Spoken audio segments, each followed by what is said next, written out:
Polo kodudo to kibaji gogi piny bende kachido to en mana kihondko. Mane kit ngima mamoko kuom jogo madang'ni e boma Mombasa kadhe to anyalo chutho jogo mantiere dhodukni kod genga paya kuonde mag jote. To mana ka jafwambo mara Mombasa Juja okolero ok en hero mar thuoth gi dak e ngimano makmana samoro to chunogi kaluwore gi weche mopogore opogore. En kar sa 3 motieno e dhodukni mitime ohala e alwora ma Feri Mombasa.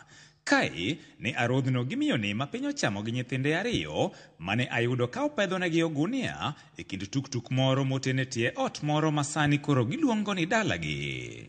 Kae ema ne opimona kaka ne oyudore ngima mar dang'ni e boma kendo dak e genga paya bang' rem chulo ot e thuolo mar dweche 2. Na tero nyathi e osiptal, nyathi ne tuo. Koro kaka dak kode e osiptal kaduogo tayudo ka wuon ot oloro na dhot. Nokomiya notice moro amora. Nyaka nolor na dhot sani koro an gi dwe oko gi ndalo moko. Ne antie gowadwa mamwa nowuok obiro to wacho ni en oloro dhot kasto owuok. Tuo mane ogoyo achiel kuom nyithinde mane odak godo e ward emokoni ne ojwado pesa duto mane en godo modong' nono maonge kata mar dhi nyime kod ohandeno. Nauso viazi sambusa to nawang'o nyaka rech. Koro nyaka nadhi kae kawuok adok manyonegi taketogi akete dho kama ji yueye kocha chande mama ngina kachacha. Seche moko badhi akoso aduoka nindo kod yika modho kod yipi.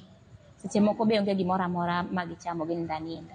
Okale hardship madiere kama ninde makala samora mana desade mana amanyone box mondo nyithindo ninde. Ke nyithindo ninde simiti to nging'echi koth kaka nyose bedo ka chwe nyithindo gonyo matek makata kang'en kata badaye ibiro bedo gi tuo koyo biro donjo kuomgi kech giwinjo matek. Mana kaka familia mamoko madang'ni e chuny boma ngima ne odare likoni gi nyithinde ka sani odang'ni mana e ute ji komanyo ng'ama dimiye kata mana tij luoko lewni.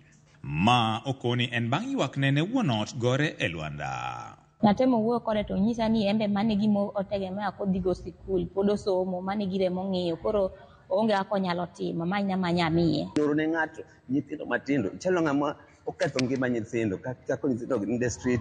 Alwora ne magidake nyiso ayanga ni ngima ok yot ahinya ne familia madang'ni e boma to chutho jogo maonge anyuola manyalo sirogi. Pok nwadhi skul nikech nolornwa dhot. To sani wadak mana oko. Koyo chamwa koth kachwe to bende gowa wabedo mana piny. Chiemo yudo tek nikech ka yudo 20 wanya chamo rabolo. Seche moko be kalona matek madhi kuonde mipuke chiemo madhi agol ma jo chamo makaw manigi magichamo. En ngima mokoni chon ne winja manyaka sani koro ne ochopone. Pimo kuongo ni sani gigni 10 to sani en grade 7 ochomo mar 11. Nyathi mariyo ni gi igni 8 to ni grade 4. Mokwongo ni grade 7 mar ariyo ni grade 4.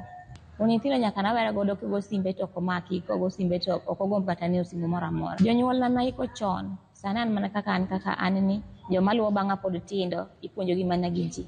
Mae nyaluo mantie kae undu gino nicho mako chunya sana kadwa pacho ang'a jaluo adieri gimok time nega jaluo yani ng'ato biro chako ni in the street ng'aja luo kendo nyako mapotin monego bedo gi ode. Luoro mare en kaka odwa medo dak kae gi nyithinde ma bende sani ok dhi sikul. Nyaka ni nyithindo yepi nyithindo be pok odhi e skul. To tibanda singa 12 nyithindo be koro ok dhi skul.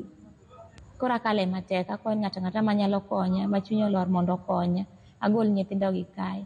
An agombo mana ni okonywa unyalo konyowa wadog e ot mondo wadhi skul. George Aoko, Ramogi TV, Mombasa.